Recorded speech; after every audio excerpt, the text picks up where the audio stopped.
Hello students, welcome to my class. এই ভিডিওত আমি কৰিম 6.2 এক্সাৰসাইজৰ কোৱেশ্চন নম্বৰ 3 আৰু 4 টো। তো কোৱেশ্চন নম্বৰ 3 টো আমি আগতে চাই লওঁ। ইয়াত দিয়া আছে 6.18 ত চিত্ৰ 6.18 ত তাৰমানে এইটো চিত্ৰ যদি LM প্যাৰেলেল CB অৰ্থাৎ LM সমান্তৰাল CB আৰু LN সমান্তৰাল CD প্ৰমাণ কৰা যে AM by AB equal to AN by AD। এতিয়া আমি চিত্ৰত চাওঁ LM সমান্তৰাল CB। তো LM সমান্তৰাল CB অৰ্থাৎ এই LM ৰেখাখণ্ডডাল CB ৰ সৈতে সমান্তৰাল। LN ইফালে LN সমান্তৰাল CD এটো দিয়া আছে, তেনেহলে আমি প্ৰমাণ কৰিব লাগে AM by AB এটো AM by AB AN by AD এটো প্ৰমাণ কৰিব লাগে। অতি সহজ, আমি পটাপট কৰো হা। এয়া মই কাষত চিত্ৰটো আঁকি ললো, যেহেতু জ্যামিতিত চিত্ৰই মেন আৰু যি দিয়া আছে লিখি ললো। গিভেন দিয়া আছে LM parallel CB আৰু LN parallel CD অৰ্থাৎ LM টো এই CB ৰ সমান্তৰাল আৰু LN টো এই CD ৰ সমান্তৰাল বুলি দিয়া আছে।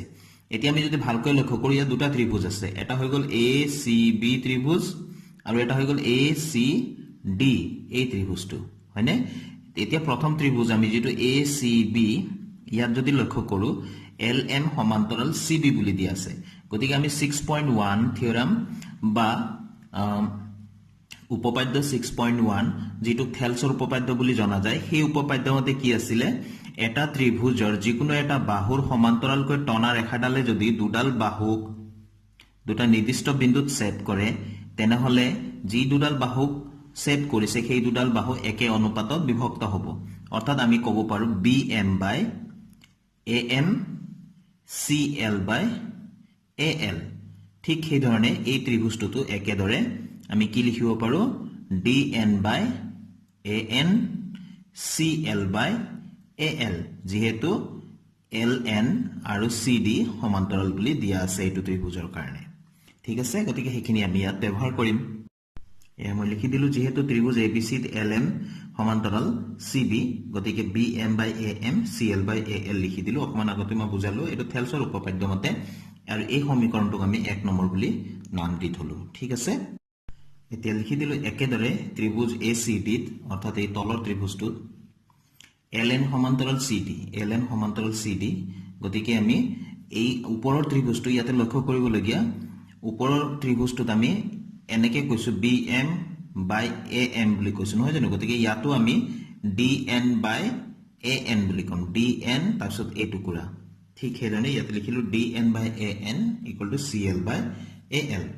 ঠিক আছে, গতিকে 1 আৰু 2 এই দুটা সমীকৰণক ভালকৈ লক্ষ্য কৰা। দুইটা সমীকৰণৰ এফালে সোঁফাল দুটা একে সমান, হয়নে? গতিকে বাওঁফাল দুটা অটোমেটিক্যালি সমান হ'ব। ইয়াত যেহেতু মই একেদৰে বুলি লিখিলো, গতিকে ইয়াতে থেলছৰ উপপাদ্য বুলি লিখা নাই। এই কথাখিনিও থেলছৰ উপপাদ্য মতে আহিব। গতিকে যেহেতু একেদৰে বুলি লিখিছো, অৰ্থাৎ ওপৰৰ নিচিনাকৈ ইয়াতো আমি এই ৰিজাল্টটো পাম। ঠিক আছে, এ লিখি দিলো 1 আৰু 2 ৰ পৰা এটো 1 নম্বৰ আছিল, এটো 2 number. BM by AM equal to DN by AN, যেহেতু সোঁফাল দুটা সমান। এতিয়া আমি দুইফালে 1 1 যোগ কৰি দিলো আৰু ইফালে লিখিলো দুইফালে 1 যোগ কৰি। এতিয়া এটো হৈ গল ভগ্নাংশ সংখ্যা, এটো হৈ গল গোটা সংখ্যা। এতিয়া যোগ কৰিবলৈ হলে লসাগু লব লাগিব। লসাগু কোনটো হ'ব? যেহেতু হৰত AM আছে, AM এ আমাৰ লসাগু হ'ব। ঠিক আছে, এতিয়া এই ভগ্নাংশটোৰ কাৰণে AM টোৱে হৈ গল লসাগু, গতিকে ইয়াতো AM ইয়াতো AM, গতিকে ওপৰত যি আছে সেয়া লিখিম ডাইৰেক্ট BM, আৰু এটো 1 টো AM টোৰ সৈতে পূৰণ হ'ব। গতিকে 1 ৰ লগত যি পূৰণ কৰা যায় সেয়া আমি লিখিম। একেধৰণে এফালেও আমি পাম AN টো লসাগু, ওপৰত DN আমি লিখিম প্লাস AN টো 1 ৰ লগত পূৰণ হয় AN এ হ'ব। ঠিক আছে, এতিয়া আমি তলত AM টো লিখিমেই। এই দুটা যোগ কৰিলেনো কি পাম আমি চিত্ৰত চাব লাগিব। কি আছে? BM plus AM, এফালে আছে DN plus AN। তো এতিয়া আমি চিত্ৰত লক্ষ্য কৰো, এয়া BM plus AM, এই টুকুৰা আৰু এই টুকুৰা মিলিলে কি হ'ব? সম্পূৰ্ণ AB। সেই ধৰণে এফালে DN plus AN এই সম্পূৰ্ণ মিলি পেলাই কি হ'ব? AD, হয়নে? গতিকে ইয়াত লিখি দিলো এই দুটা মিলি AB, এই দুটা মিলি AD। এতেকে বুলি লিখিম। আমাক আসলতে লাগে AB টো হৰত, তো AM টো ওপৰত। তো এফালে উলুটাই দিয়াৰ লগে লগে এফালেও আমাৰ উলুটাই দিব লাগিব। AD টো তলত, AN টো ওপৰত।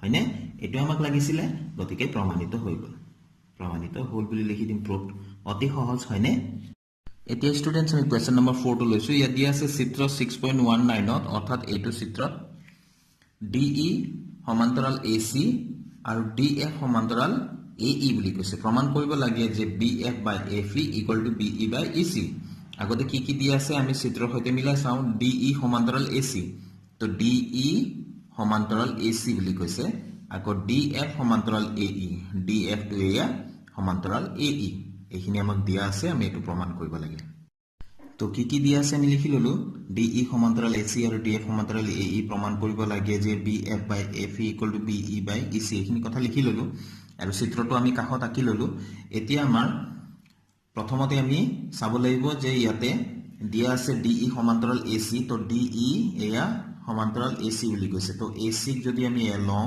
চিত্ৰটো আমাৰ এনেকে যদি কৰো তো এই ABC ত্ৰিভুজত AC ৰ সমান্তৰালকৈ DE দিয়া আছে তো আমি ইয়াতে থেলছৰ উপপাদ্য বা 6.1 উপপাদ্যটো আমি ব্যৱহাৰ কৰিব পাৰো হয়নে একেদৰে DF সমান্তৰাল AE তো DF সমান্তৰাল AE বুলি কৈছে তো ABE এটো এটা ত্ৰিভুজ হৈ যায় এই ত্ৰিভুজটোৰ ভিতৰত DF সমান্তৰাল AE বুলি কৈছে গতিকে ইয়াতো আমি থেলছৰ উপপাদ্য ব্যৱহাৰ কৰিব পাৰো তো মই ইয়াত লিখি দিলো যেহেতু ত্ৰিভুজ ABC DE সমান্তৰাল AC এতেকে থেলছৰ উপপাদ্য মতে BD by DA BD by DA আৰু ইফালে এইটো আৰু এইটো সমান্তৰাল বুলি কৈছে গতিকে আমি BD by DA লিখিলো ইফালে BE by EC ঠিক আছে আৰু এটো এক নম্বৰ সমীকৰণ দি থলো এতে একেদৰে ত্ৰিভুজ ABE এতে ত্ৰিভুজ ABE ইয়াত DF সমান্তৰাল AE বুলি কৈছে গতিকে আমি লিখিম BD by DA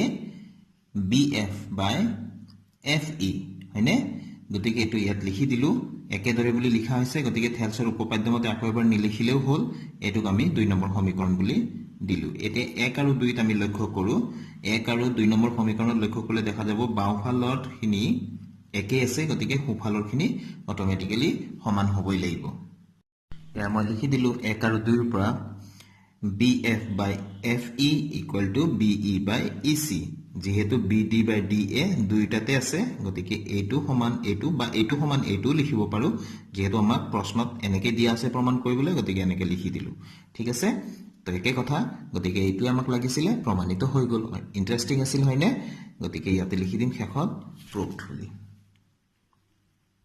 প্ৰমাণিত হল ঠিক আছে তো দুইটা কোৱেশ্চনৰে সলিউশন আমি কৰি দিলো তো আজি ভিডিওটো মই ইয়াতে সামৰি ষ্টুডেন্টস নিশ্চয় তোমালোকে দুইটাই বুজি পাইছা ভেৰি সিম্পল কোৱেশ্চন আছিল তো নেক্সট ভিডিওত আকৌ লগ পাম নতুন কোৱেশ্চনৰ সলিউশনৰ সৈতে thank you students keep watching my channel